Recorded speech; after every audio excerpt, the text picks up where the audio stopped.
Achintya Bheda Abheda. Simultaneous, inconceivable oneness and difference. One school of Hindu thought, Advaita, advocates that the self is impersonal, that the lower realities are merely illusion, and that everything except that impersonal Atman, that impersonal self, is not real. Dvaita, dualism itself. Dualism is the worship of the deity as a separate cosmic entity, understanding that we are merely specks of dust upon it, which is the great all-transcending God, which is the highest reality. In Achintya Bheda Abheda, or in the philosophy of Lord Chaitanya Mahaprabhu, of simultaneous oneness and difference, both camps were reconciled. Both camps were reconciled right in the center.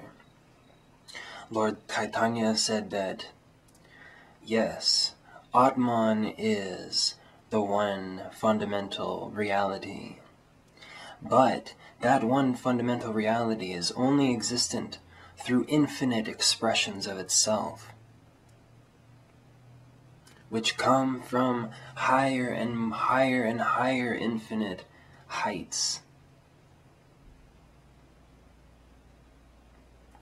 and descend down and then go back up infinitely. You see, in a universe, you can't have a single cog in the machine. You can't have a single cog which says that, okay, this is the ultimate and no going further.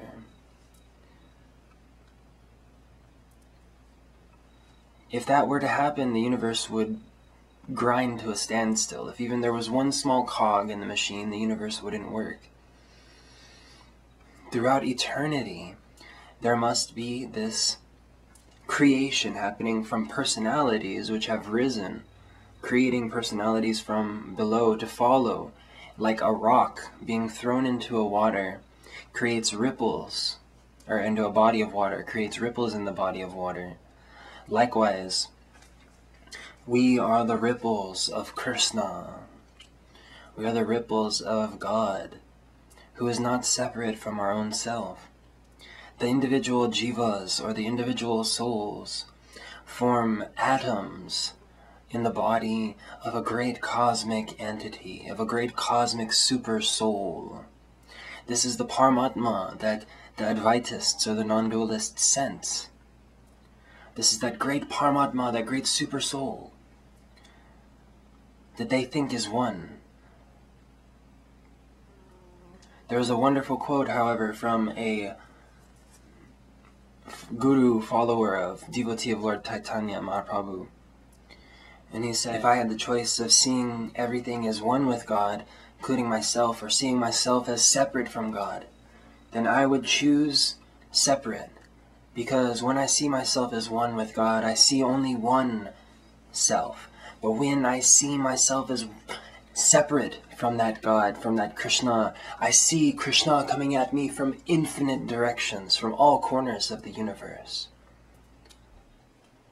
So, that stringent, ascetic,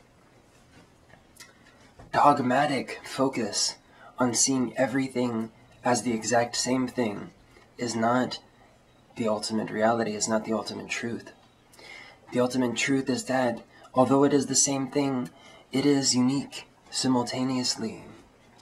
And this is something that defies the logic of the common, or of the lower mind, excuse me. And so that's why Jnana Yoga can only take you so far, because Jnana Yoga is the path of knowledge, of wisdom. And this wisdom will eventually get you to a point of paradox, where you see that I am one, but I am also different at the same time. And so I am neither one nor two, but I am a third factor. I am the movement between the one and the two. I am that third factor.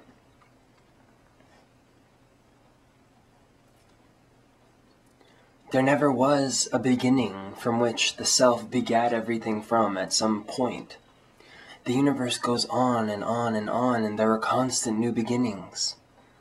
There are constant ends. But there is never one final end or one final beginning, but everything exploding out in all directions. All of these things being one, but inconceivably united with Krishna. As Krishna, rather. Krishna is that persona, that self, which is not dead and impersonal, but is the ultimate personal self, the ultimate personal God, the ultimate personal identity. He is there in all of space. And we are there, as we are there in all of the space which is our body. He is there in all of the space of the cosmos. Krishna, or God, who is you and who is not you, simultaneously, as a third factor. Again, this is why that it's hard for the logical mind, or impossible rather for the logical mind, to wrap around this. This is not a philosophy of knowing and book understanding and just logic. This is a philosophy of joy and of love. Because when you realize that Krishna, or God, is a person, and he sees when we are serving him, he sees when we are in joy and in rapturous love with him and with Radha, the creation, which Krishna eternally dances with. He can see that he is awareness itself, and he is not limited by any of our limitations of him, it, me, she, we, they. We are one God. We are one love. Because upon the recognition, upon the realization that all are God, that all are a unique self, the next cosmic archetype is love, that relationship between the unique selves. If there exists a universe in which there must be uniqueness eternally, then that means that the highest relation between these unique beings is love. The only real relation between these unique beings, the greatest source of energy and joy and bliss, ecstasy, ecstatic union. When you feel this love, this joy of Godhead,